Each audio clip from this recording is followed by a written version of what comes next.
প্রধান উপদেষ্টা আরেকটা কথা বলেছিলেন বহুবার বলেছেন উনি, যে উনি একটা অসাধারণ ভালো নির্বাচন জাতিকে উপহার দিবেন। সেটা আদৌ কি সম্ভব হবে? উনি কি সেটা পারবেন? এটা নিয়ে কি মানুষের মধ্যে কোনো ধরনের দ্বিধাদ্বন্দ্ব আছে? এটা কিন্তু একটা বড় প্রশ্ন, এটা নিয়ে আলোচনা হতে পারে। এবং বললেই তো আর হবে না, সেই বাস্তবতা কিন্তু তৈরি করতে পেরেছেন, সে আলোচনাও কিন্তু আসবে। তার আগে প্রধান নির্বাচন কমিশনার যে ঘোষণাগুলি দিয়েছেন তার যে টাইম লাইনটা, এটা একটু আপনাদেরকে বলে নিই। উনি বলেছেন যে মনোনয়নপত্র জমা দেওয়ার শেষ তারিখ হবে 29শে ডিসেম্বর, মানে এই মাসে সবাইকে মনোনয়নপত্র দিতে হবে 30 তারিখে, মানে একদিন পরের থেকে 30 তারিখ থেকে 4 জানুয়ারি, এই কয়দিন এটাকে বাছাই করা হবে। মানে কারো ভুল ভ্রান্তি থাকলে সেটা বাতিল হয়ে যাবে এরকম। এবং তারপরে যে বাছাই পরে রিটার্নিং অফিসে যে সিদ্ধান্তটা দেবেন যে কে মনোনয়ন কার্ডটা বৈধ হলো, এটার ব্যাপারে যদি কারো কোনো আপিল করার থাকে, সে আপিলের সময় হবে 11 জানুয়ারির মধ্যে করতে হবে। এবং 11 জানুয়ারি আপিল করলে পরে সেটা পরের এক সপ্তাহে, মানে 12 তারিখ থেকে 18 তারিখের মধ্যে সে আপিলের নিষ্পত্তি হয়ে যাবে। মানে আপিলটা টিকলো কি টিকলো না, প্রার্থীতা থাকলো কি থাকলো না, এটা নিয়ে ক্লিয়ার হয়ে যাবে। তারপর প্রার্থিতা হয়ে গেল, তারপর 20 জানুয়ারি হবে। যদি কেউ তার প্রার্থিতা প্রত্যাহার করতে চায়, সেই সময়সীমাটা দেওয়া হবে 20শে জানুয়ারি। এবং এরপর পরের দিনই প্রত্যাহার শেষ, তারপরে জানা গেল কে প্রার্থী।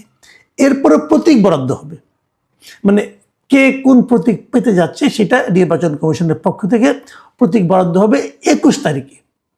21 জানুয়ারি প্রতীক বরাদ্দ হয়ে যাওয়ার পর তারপরের দিন থেকে 22শে জানুয়ারি থেকে নির্বাচনী প্রচারণা শুরু হয়ে যাবে। অবশ্য প্রচারণা অলরেডি চলছে। এখনই তো অনেকে জানেন কি সবুজ সংকেত পেয়েছেন। ঢাকা শহরে যদি যারা দেখেন, বিভিন্ন গ্রামাঞ্চলেও দেখবেন প্রতীক দিয়ে কিন্তু ধানের শীষ দাঁড়িপাল্লা দিয়ে মোটামুটি আমরা কিন্তু দেখতে পাচ্ছি। তো এরকম নির্বাচনী প্রচারণা চলবে 22শে জানুয়ারি থেকে। প্রচারণা শেষ হবে 10ই ফেব্রুয়ারি সকাল 7:30টায়। মানে 10 ফেব্রুয়ারি সকাল 7:30টার পরে আর কোনো প্রচারণা করা চলবে না। 12 ফেব্রুয়ারি সারা দেশে একই সঙ্গে 300 আসনের ভোট গ্রহণ শুরু হবে। এই হলো ঘটনা। এবার ভোট দিবে কত লোক? ভোটার কত? 12,76,00,000-এরও বেশি। এর মধ্যে প্রবাসী যারা বাংলাদেশে আছেন তারাও পোস্টাল ব্যালটে ভোট দেওয়ার সুযোগ পাবেন। এখন পর্যন্ত 3 লাখের বেশি প্রবাসী ভোটার ভোট দেওয়ার জন্য তাদের নাম নিবন্ধন করেছেন। এই নিবন্ধন নিয়ে অনেক জটিলতা হয়েছে। অনেকেই বলেছেন খুবই নিম্নমানের একটা অ্যাপ দিয়ে তাদের নিবন্ধন করতে হচ্ছে, এবং সেটা নিবন্ধন করতে যে বারবার অ্যাপ কিন্তু তাদেরকে ভোগাচ্ছে, ঘুরছে এরকম করছে, নানা রকম সমস্যা হচ্ছে। আমি জানি না এতদিন পরে একটা পোস্টাল ব্যালটে ভোট দেওয়ার সুযোগ পেল মানুষ, সেই অ্যাপটা কেন অত্যন্ত ভালোভাবে করা হলো না। আমার মনে হয় এখানে কিছু একটা মানে হয়েছে আর কি। যাই হোক, সেটা কী হয়েছে সব ব্যাপারে সন্দেহ করা ঠিক না, কারণ ইতিমধ্যে সন্দেহ প্রবণ হিসেবে আমার বেশ একটা দুর্নাম হয়ে গেছে। আমি নাকি কোনো কিছুতেই খুশি হই না, সব কিছু নিয়ে সমালোচনা করি। যাই হোক, সেটা অন্য প্রসঙ্গ, আরেকদিন আলোচনা করব। কিন্তু একটা জিনিস আমি খেয়াল করলাম, আপনারা আগেও শুনেছেন নিশ্চয়ই, যে অনেকদিন আগে প্রধান যে আমাদের মানে সেনাপ্রধান, উনি একটা বিদেশি সংবাদ মাধ্যমকে ইন্টারভিউ বলেছিলেন যে নির্বাচন 18 মাসের মধ্যে হওয়া উচিত, এবং যদি 12ই ফেব্রুয়ারিতে নির্বাচন হয় সেটা কিন্তু শেখ হাসিনা চলে যাওয়ার পর ফেব্রুয়ারির পর থেকে 18 মাসের মধ্যেই সেটা সম্পন্ন হচ্ছে। 18 মাস 4 দিন ধরেন, তাই না?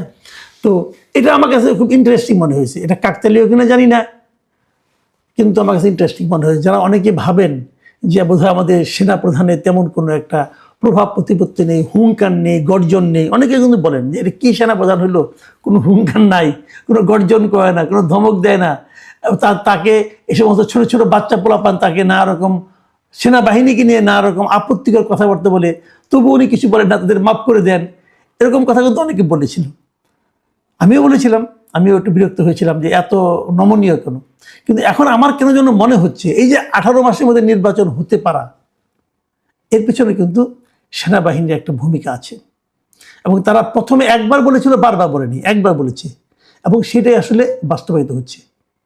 এটা ইতিবাচক না নেতিবাচক, ভালো কি মন্দ, এই আলোচনায় আমি যাচ্ছি না, কিন্তু আমি এই জাস্টকে একটু মিলিয়ে দেখলাম। এটাকে আপনারা কাকতালীয় মনে করতে পারেন অথবা স্বাভাবিকও মনে করতে পারেন। এখন অনেকে বলবেন যে না, সেনাবাহিনীর ব্যাপারটা না, ব্যাপারটা হলো যে জুন মাসে যে তারেক রহমানের সঙ্গে লন্ডনে বৈঠক হলো, সেই বৈঠকেই তো বলা হয়েছিল রমজানের 1 সপ্তাহ আগেই নির্বাচন হবে, হয়তো সেখান থেকেও হয়েছে, হতে পারে, সেটাও হতে পারে, কিন্তু আমার কাছে আগে যেটা বললাম সেটাই বেশি গ্রহণযোগ্য মনে হচ্ছে। এখন প্রশ্ন হচ্ছে যে নির্বাচনটা কিভাবে হবে না হবে। আপনার মনে আছে গত 13ই নভেম্বর প্রধান উপদেষ্টা ঘোষণা দিয়েছিলেন যে জুলাই জাতীয় সনদ বাস্তবায়নের জন্য গণভোট ও জাতীয় সংসদ নির্বাচন একই সঙ্গে হবে। এটা কিন্তু প্রধান উপদেষ্টা বলেছিলেন। তার মানে গণভোটটা হচ্ছে জুলাই জাতীয় সনদের বাস্তবায়নের জন্য। আচ্ছা, একটা প্রশ্ন আমি ফাঁকি করে নিই, আমি নিজেও কনফিউজ, আমি বুঝতেই পারছি না এটা সত্য কিনা। আপনারা কি জানেন এই যে জুলাই জাতীয় সনদ যার জন্য নাকি সবচেয়ে বেশি ব্যতিব্যস্ত, উদ্গ্রীব এবং আগ্রহী ছিল এনসিপি, সেই এনসিপি কি জুলাই জাতীয় সনদে স্বাক্ষর করেছে? আমি কিন্তু যদ্দূর পত্রপত্রিকা দেখেছি, আমার কখনো চোখে পড়ে নাই। তো ওরা স্বাক্ষর করলো না কেন? ওরাই যে সবচেয়ে আগ্রহী ছিল, আগ্রহী, বিপ্লবী, না হলে হ্যান করবো ত্যান করবো। ওনারা কি স্বাক্ষর করেছিল আদৌ? কোনো খবর আপনারা দেখেছেন? তাহলে আমার চোখে পড়লো না কেন? আমি কোনো খবরটা মনে রাখি না নাকি? আমি ঠিক বুঝতে পারছি না। আমার কাছে অবিশ্বাস্য লাগছে, কিন্তু আমাকে সত্যি অবিশ্বাস্য লাগছে যে তারা কি তারাই যেটা চাইলো, তাদের দাবির জন্য যেটা হলো, সেটাতে তারাই স্বাক্ষর করলো না। এর মধ্যে তো অনেক কিছু হয়ে গেছে। অনেকে স্বাক্ষর করেছে, আপত্তি করেছে, তারপর স্বাক্ষরটা করেছে। এটা তো স্বাক্ষরও করে নাই। তো এরা কি বলার জন্য বলে এই সমস্ত কথাবার্তা? দেখেন, অনেকে বলেছে যে এই যে এনসিপি, এরাও তো নির্বাচনে অংশ নিচ্ছে, এরা এর মধ্যে আপনার তাদের প্রার্থী তালিকা ঘোষণা করেছে, অমুক করেছে, অনেক কিছু করেছে।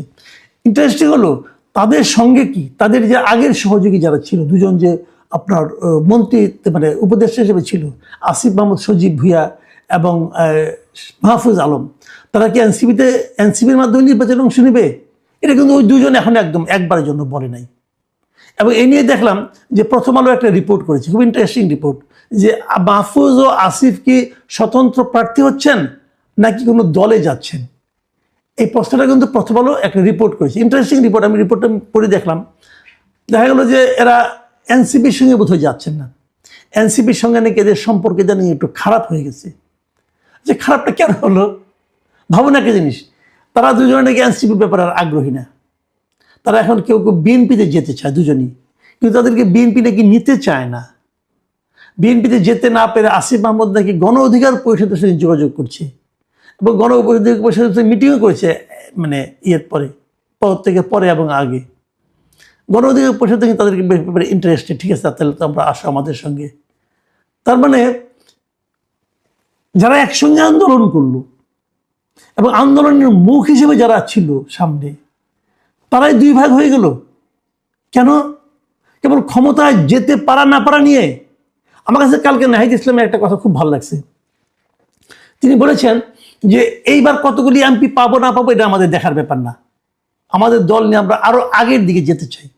আমার কাছে মনে হয়েছে এটা হলো কিন্তু one of the good realisation তার। এবং আমি তাকে নিজেও বলি, পরামর্শ আমি দেওয়া যোগ্যতা আমার নাই। তো আমার সঙ্গে তার একবার দেখা হয়েছিল, কথা হয়েছিল, সেখানে তাকে আমি একটা কথাই বলেছিলাম যে আপনারা এই নির্বাচনের কথা ভুলে যান, একটা দল এত তাড়াতাড়ি ক্ষমতায় যাওয়ার দরকার নাই। আপনারা আগামী নির্বাচন নিয়ে ভাবেন এবং সেই সঙ্গে নতুন রাজনীতির কথা ভাবেন। এবং নতুন রাজনীতির কথা আপনাদের পক্ষেই ভাবা সম্ভব, অন্য কোনো দলের পক্ষে না। কারণ আওয়ামী লীগ, বিএনপি দীর্ঘদিনের একটা পলিটিক্যাল পার্টি, অর্থাৎ জামাত দীর্ঘদিনের একটা পলিটিক্যাল পার্টি, জাতীয় পার্টি অনেক দিনের পলিটিক্যাল পার্টি। তারা কিন্তু তাদের ওই আদর্শ থেকে চেঞ্জ করতে পারবে না। আপনার নতুন একটা পার্টি, আপনার একটা নতুন রাজনীতি নিয়ে মানুষের সামনে আসেন এবং পারলে আপনিই পারবেন। সেটা সম্ভব কখন? তাড়াহুড়া করা দরকার নেই, আগামী নির্বাচনের কথা ভাবেন এবং সেই অনুযায়ী নিজেদের দলটাকে সংগঠিত করেন। আমি নাহিদ ইসলামের এই বক্তব্যটা খুব পছন্দ হয়েছে আমার। এবং আমার কেন যেন মনে হয় যে মাহফুজ আলম এবং আসিফ মাহমুদ সজীব ভুঁইয়ার সঙ্গে তাদের যে বিরোধটা, সম্ভবত বিরোধটা এটাকে নিয়েই আমার ধারণা এই কারণে এরা দুইজনই ক্ষমতা থেকে মাত্র নামলো তো ক্ষমতা ছাড়তে ইচ্ছা করছে না, এদের ক্ষমতার মজা পেয়ে গেছে, ওখান থেকে আর নামতে ইচ্ছা করে না, ওই ক্ষমতার মজা আবার পেতে চায়। এই জন্য তারা এমপি হতে চান এবং এমপি হওয়ার জন্য যা যা করা দরকার তারা তা করতেছেন। সেটা হলো বড় দলের টিকিট পাওয়ার চেষ্টা করতেছেন, বিএনপির টিকিট পাওয়ার চেষ্টা করতেছেন, যতটুকু আমি শুনেছি। কিন্তু বিএনপিকে তাদেরকে নেবে, আমি মাহফুজ আলমটা বলতে পারি না, কিন্তু ওরা দুজনই যে দুই আসন থেকে, ঢাকা থেকে আসিফ মাহমুদ এবং লক্ষ্মীপুর থেকে মাহফুজ আলম, তারা প্রার্থী হতে চেয়েছিলেন। লক্ষ্মীপুরে তো অলরেডি তারা একজনকে দিয়েছেন, যাকে দিয়েছেন উনি আবার বাংলাদেশ এলডিপিতে ছিলেন, ওইখান থেকে দল ত্যাগ করে ওনার দলে বিএনপিতে জয়েন করেছেন, করে ধানের শীষ পাচ্ছেন। যে লোকটা এত ত্যাগ করলো, ধানের শীষ পাওয়ার জন্য নিজের দল ত্যাগ করলো, তাকে কি তারা বঞ্চিত করবে? আমার কাছে মনে হয় না তা। সেক্ষেত্রে মাহফুজ আলমের ভাগ্যেও কিন্তু ধানের শীষ জুটছে না।